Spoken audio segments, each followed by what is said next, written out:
Hey everyone, my name is Informant, and I'm going to be going over exactly what Veve is, uh, NFTs. There's been a lot of talk. NFTs are dead, or Veve is dead. I actually like to think of Veve as selling digital collectibles, digital comics. Comics are very big, as you can see on the screen here. All the companies that are part of what Veve sells to the public. I know in the past there's been bad actors, not within Veve, the company, but people who used Veve. There were a lot of scammers, and it gave a bad name. And NFTs themselves, already kind of had a bad name way back when, had a lot of crypto people involved. And Veve still has crypto people involved, but it's a much different animal than it was 2 years ago. And I think it's important for people to understand. Now, I know the growth hasn't been there. Veve understands that. And they actually brought on a new CEO, Ben Rose. He comes from Binance, which, of course, is the largest cryptocurrency exchange in the world. And he is here to kind of organize things to help Veve get to that next level, to be the marketplace of the world for digital collectibles. Why are they different, than NFTs? The biggest thing is, yes, they're on the blockchain, but even people who collect NFTs, they kind of don't want to recognize the comics and collectibles as NFTs. You can't really buy them with cryptocurrency, although they just started OMI to NFT. OMI is their own token. I don't want to get into that. I'm not really into that part of the project, but I really do like the comics and collectibles. So it's harder to get. You can't buy the Disney stuff with cryptocurrency or anything. They use fiat, basically a credit card, and you get gems within the app, just like you would in a video game or anything like that, or a game that you have on your phone. You get the gems, and then you can buy a drop. Comics are usually $6.99. Collectibles range from 15 to 70 gems, depending on what they are. Now, again, a lot of the bad actors really lifted up the prices of Veve back in the day. And so it gave this inflated feeling of what the value were.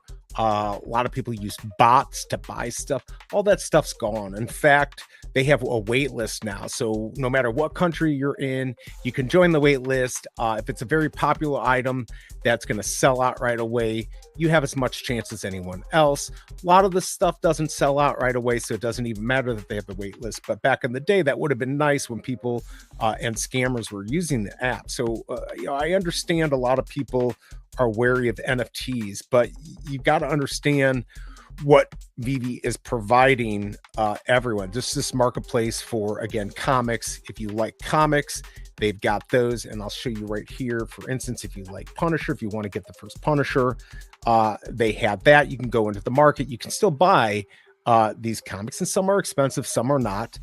I know a lot of people have issues with the value, and is this an investment? I think for most people that left in the Veve app, it's a fun thing, but there's still a lot of people that are in here to make money. Some want to make money and cash out. If you want to cash out, you can.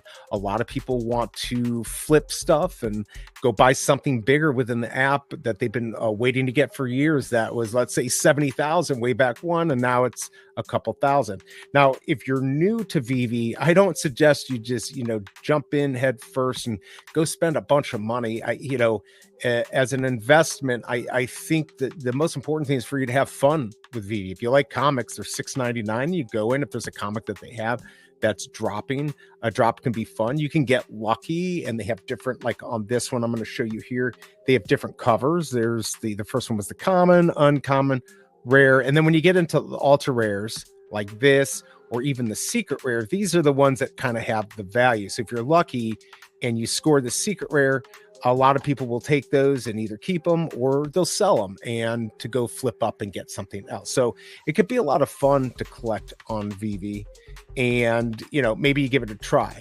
There's still people out there, comic book people, they don't want to recognize these as real or anything like that, which is fine. Like, it's really hard for people to wrap their minds around, why do I want a digital item when there's physical stuff? But I do think people who collect physical comics can still enjoy digital comics. And I do think there have been people who bought digital comics who never collected comics. And now they like comics and they're looking at real world comics, getting stuff in slabs if you want to deal with CGC, or just going and buying comics just off of eBay that aren't even graded. I think it's great for any of these things that bring people together, that bring comic collectors together. And I think both sides have been kind of rude to each other. Comic book people, the real ones, don't want to accept the NFT guys because a lot of the crypto people in the beginning were really rude to comic book people because there was no adopting the NFTs or these digital collectibles. And then on, let's say, the Veve side, people are very passionate and sometimes can be very mean to the what we'll say real comic book or real world comic book collectors. So none of that is good. But I think we have to look at these as it bringing the collectors together. There's different ways to collect. There always has been. And even if there have been scams in NFTs, which I completely agree that most NFTs are scams, Veve is not one of them. And, you know, I can use the argument that they've got Marvel. That's huge, but it's not just Marvel. You know, again, if I pull this up here, you can see all the different people: Marvel, Coca-Cola, Ubisoft, Disney. That's obviously the same as Marvel, DC, Lambo, Funkos, all the Star Wars, Star Trek. I'm just looking down here, USPS, Maserati, and more. And look, these are billion dollar companies, and they do their research. Now, just because they have them, doesn't guarantee that this is going to be a successful project, but it's been here for a while. And I could tell you they have enough cash on hand to last for years. So they're not going anywhere. And there's a lot of these other companies that are. Hey, everyone. Thank you for coming by today. If you have any comments, please leave them. I will try to answer them. I want to hear from everyone, whether you agree or disagree. Hit the subscribe and bell if you want to be informed about other videos I'm going to be doing like this. I hope everyone has a great day.